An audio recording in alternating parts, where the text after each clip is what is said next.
Hey guys, Inkichis here. Welcome back to Career Series. And today you're viewing an interview with Andre Murray.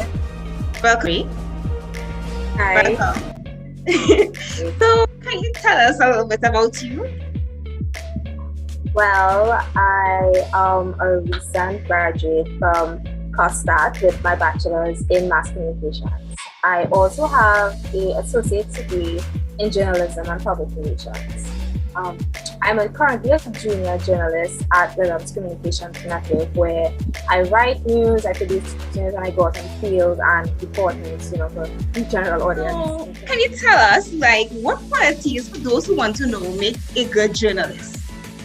The qualities I would say is having a passion for it and determination, because this job can be very, very draining. And if you don't have a passion for it, you may lose interest, you may want to give up, and you may not want to do it anymore. So I think having a passion for it, because I really love telling a story and giving that audience the news.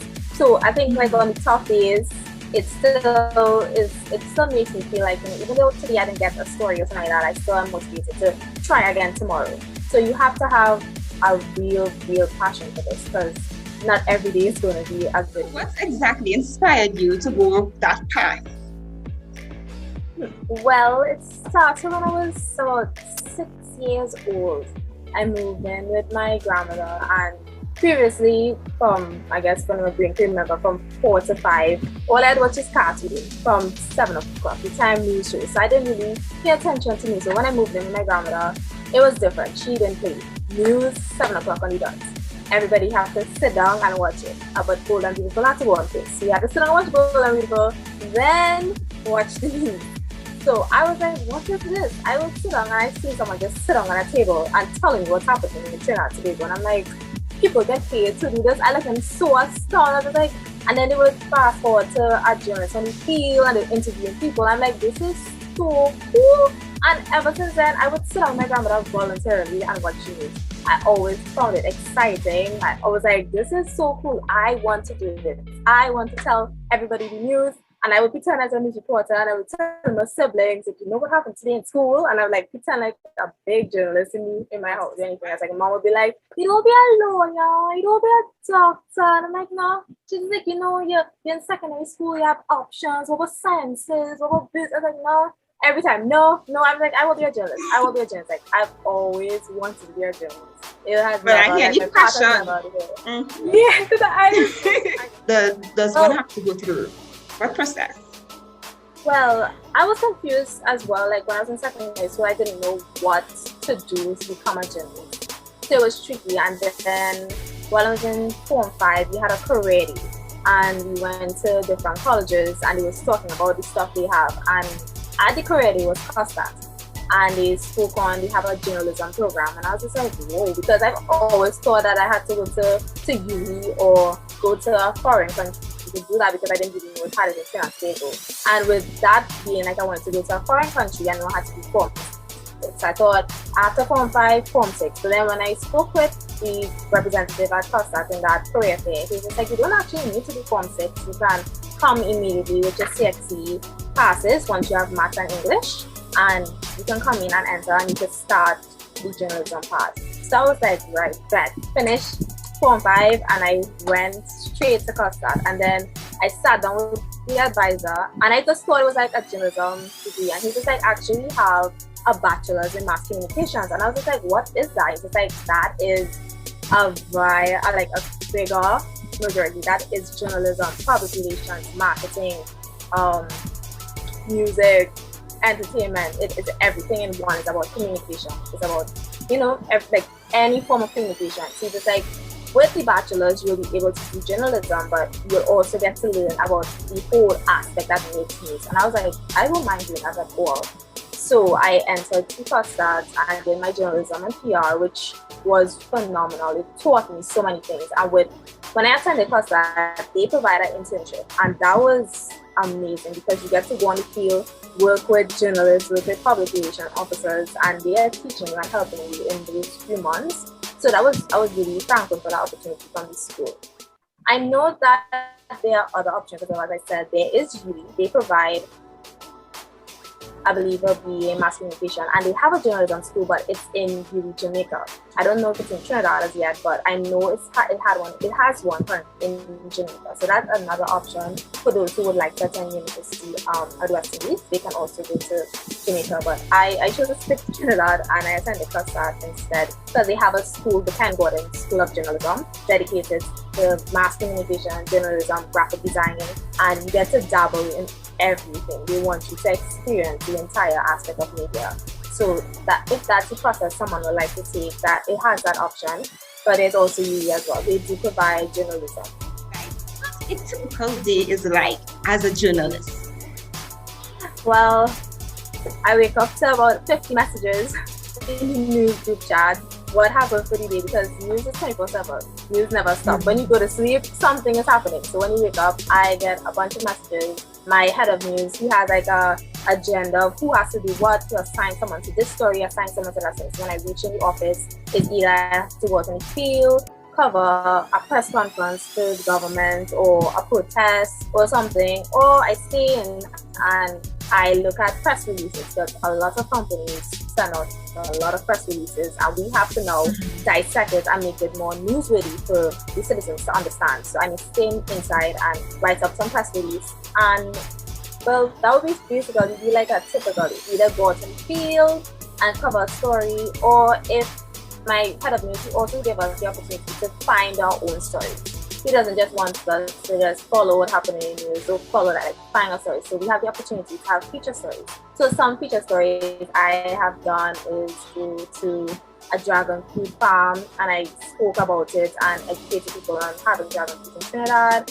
I went on a paragliding trip in Manzalina. I don't think much people know that we do paragliding, and I was like, that's a really cool story to cover and to enlighten and show people that we do paragliding in Trinidad. That's an amazing company that does it. I did stuff on flooding. I did stuff on like people who need assistance, because that's very important, highlighting the everyday man and who may not have an audience or the help they need. If we as journalists can, or even as a citizen, can highlight to make people help, I enjoy doing those human interest kind of stories as well.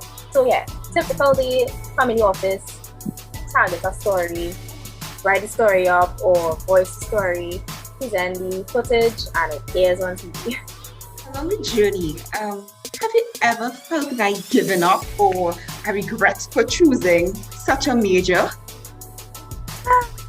College is very stressful, very, very stressful, and especially during the pandemic. It was tough being home, because journalism is a on-the-field kind of thing. It's not a stay behind your computer all day and type and do essays and stuff. It was hard to like adapt in my final year, because like my final year I had to go on internship, and I was scared I wouldn't be able to go on the field and do not have to be behind my computer and things like that. It killed my joy. I wanted to be out there, but COVID was like, no, stay inside. But it had that moment, like the pandemic, it really, it made me feel like, do I really want to be doing this? It was so, all these thoughts, like just online classes, watching through the camera, typing. It was really, it felt like it is worth it in the end. But it's very worth it.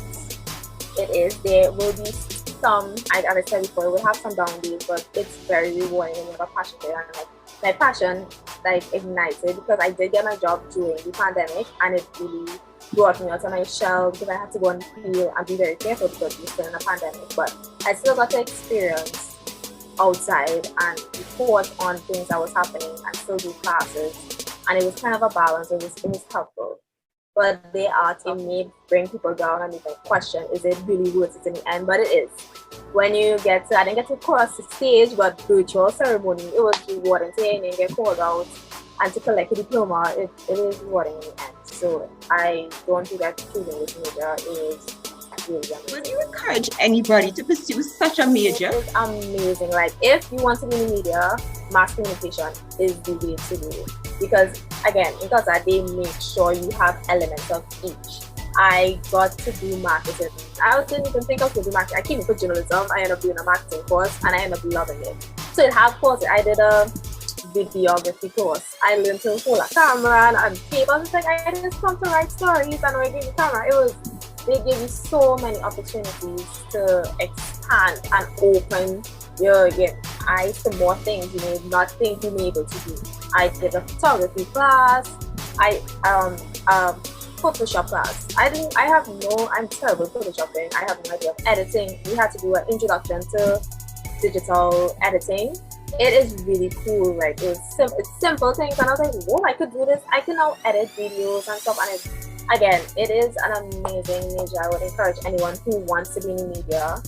If you want to dabble in journalism, public relations, you can try the part of mass communication or just journalism. But I enjoy mass communication so much. It opened my eyes to what all the possibilities it could do.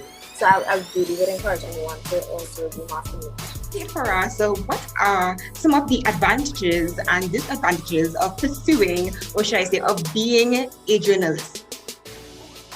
Pros, you get to experience a lot of things you may just get to see on a TV screen. You actually going to be there and experience it. It is amazing. You get to meet a lot of people. You get to learn, and learning is very important in this industry because you are never too old to learn this. You always learn. I'm always learning something new, especially since I'm new in the industry, and I'm always happy to learn because it is very time consuming. Your life now becomes the news life. Like sometimes you have to work several hours. You don't have an 8 to 5. It's not an 8 to 5. It is whenever you have to reach to work and whenever you have to leave. And when premises is finished, then you could probably go home, or you have to go back in the office and write that story up for early in the morning or for news time crunches. It has that content. It's not a typical 8 to 5. And sometimes you go into that thinking it's like 8 to 5. It's not. It is very time consuming. It may become majority of your life and it may just consume everything, and you have to have also a balance. And I'm learning to get that balance where I balance work and I balance my personal time. So now I have to tell my husband, like, I need a day off because I think it's too much news. Every day is news. And he'd be like really okay and understanding it because he knows that as well because he's been in the industry longer than me. So that's how calm, but it is very rewarding. I think for me, when I am doing a story and I get the story, like I'm watching a press conference or I'm at a press conference and the Prime Minister or the Minister of National Security or even a counselor or somebody, they are speaking and you have to pay attention to what is the story that will be like, wow, that is something that is very important. When I write down, I'm just knowing all the notes, and then when I realize, aha, this is the story, and I write it. And then when you check all the other news stations, you're like, all of them have the same thing, like, yes, I got the story. Yes, that's rewarding to me. Like, I knew where the story was and what people want to hear and what is important to them to know about what's happening in the country. I think that's also a very cool. But I think the only con is it's very time consuming. It will be part of your life more than personal time. You have to find a balance. If someone wants to branch off, by chance, are there any other way, or should I say, are there any other area in relation to journalism that someone can branch off into? There is it mass communication. You can become a communication officer, and they are in charge of a lot of like government jobs and stuff. They are in charge of handling all the PR stuff for the government, all the social media stuff, and that is also a great job as well. It's not only just journalism, but mass communication. We are understanding of how to write a speech for the Prime Minister or write a speech for your boss or something like that, because you are in charge of making sure everything is A-okay when it's being presented. So there is also, being a communication officer. You can be a photographer or a multimedia journalist, meaning you can be a writer, photographer, videographer, an editor. You can do all and be qualified in all of them to get to learn and get to do anything. They're just like place yourself in one category. You can learn and grow in this industry to become more than right. How long it's expected to reach that goal as becoming a journalist? That part I think is very tricky because if you don't have like that stepping or opening door to get into this industry, it's very hard. I'm being very honest with that because most media houses, they already have their group, they already have their people, and in order for you to be noticed and be brought in, you have to have something that they go, aha, I need you in my team, I need you brought in. So I also say like it is a benefit and advantage when you have like internships because internships help. It sucks that you may not get money from it, but internships, I will tell anybody, do internships. Because once you get to do internships, they get to see you, they get to see how you can do, and they may want to keep you. They're like, I want to keep you here. But to get in, it's kind of tough to get into the industry unless you have someone or some access. And because I did internships and because of my school CUSAT, I was able to get the job I have now because of, internships and who was able to help and whatnot. So I would say with that part, it can take a while. You just have to be dedicated and you have to continue pushing and don't put limits yourself. And even if you don't get to social media house, just to say you don't start doing something on social media. There are so many people who report on social media and they didn't even go to school there. And they report accurate news, they report on important issues, and they have our audience. And they feel rewarding because of that. They don't have to be tied to a media house. So there are people who don't want to be tied to a certain media house and they just want to report themselves. They are they're called freelancer. So they want to be a freelancer and be to their own structure, report to social media, YouTube, Twitter, TikTok, and just be like that. So they don't have to also just be targeted to be in a media house. They can just start on their own and maybe they can be noticed through that as well. So you don't always have to look at and send out a bunch of resumes, and if I don't get you, that's it. No. You can start on social media as well and put out information and put out accurate information, because there's a lot of fake news being presented on social media, which is very dangerous.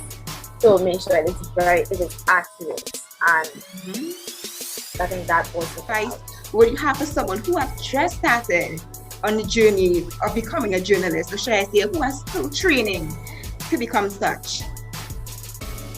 Always be open to criticism. Always be open, because there are people in this industry that cannot take criticism. They think they're perfect. How dare you tell me about my writing? How dare you tell me about my story? Be open to criticism and be open to learning, because you may not know something and someone may want to use this to help you. And be open to being criticized. It's not to bring you down, it's to help you grow. And I am always accepting of criticism. Like just last week, my head of news was like, I'm so sad when you read the news. Please liven up. You're not reading funeral stuff, you're reading serious matters. And I cannot take it personal. Like, how dare you tell me something sad? I took it and I practiced and I went over how I was sending him message the other day, and he said, great. He's like, I've seen a little happening stuff now. That's better. And I took it and I improved. So you can always improve and you can always be open to criticism. You are learning in this industry and you are growing. Because if you make a bad impression immediately, it is very hard to brush off. Because they get, oh well, she's hard-headed, she's stubborn, she don't want to learn. Be open to criticism. If you know you're in the correct and you're in the right, you can also be upfront and say that. Don't always just accept, somebody talking down on you and whatnot, but be open to criticism and be open to learning, because you are never too old to learn. You guys have been in the industry for years. There's always, especially in this era of technology, there are some things you may not know, there are some things you may know. Be open to criticism and learn, and just enjoy the experience and enjoy, because it's tiring. I really love Guadalupe. Sad she's no longer need anchor and Toronto, but I enjoyed watching it since day. So I've never met her and I would love to meet her one day. And another person is a journalist from Al Jazeera, which is Feminine K.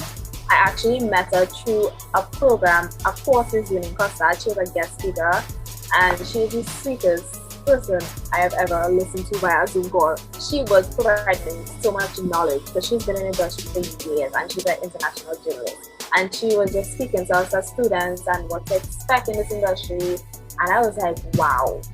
I enjoy watching her shows because she does hosting and whatnot. I am a big fan of both youth and community. I love both of them a lot. So why did these people inspire you? Any particular reason, any qualities? I think like their personality and how they brought across to me, because bringing across to me is very important. I was saying last week how my head of me was telling me how I was saying depressing. It's very important how you tell the news and how you present it, because you are what people see in night time when they're watching you. And because when they present it so well, I'm always piqued and intrigued how they say it, how they announce it, their words, how they emphasize on certain things. These are things I'm still learning and growing on, and I enjoy how they do it because that is what you want to be interested in. Sorry, if it's a serious matter, take it seriously. If it's a sad matter, have a seldom tone. If it's something funny and you want to give a little personality, you can, because you want to be serious in a funny statement, you know. If it's a serious thing, they'll be smiling and laughing. So I appreciate the two of them because they know how to present the story and keep our audience paying attention. And that's something I really love to do. Thank you very much, Miss Murray. Thanks for sharing. So do you have anything else to add? Anything else you want to share with us? Let's start to say dream. I want everyone to dream and don't let society's expectations bring you down or think you have to be a top shot executive job. If you want to be an artist, be an artist. If you want to be a painter, be a painter. If you want to start your own business, start your own business. So I know in the Caribbean, we are always have high expectations from our family members to be a certain goal. And I think we as a new generation, we are more forward, we are more bold in what we want and how we want it. And I am so proud of us for that. And I think we should continue on that path because we are the change, we are the future. So continue dreaming, continue having your aspirations and goals. If it may not fit what society thinks you should do, so what? Continue being you. Continue doing what you have a passion for, what you love. Perfect. So everyone, these were the words of Miss Murray. Thank you very much for sharing, and y'all don't forget to like, share, and subscribe for more career series. Thank you for watching. Thank you.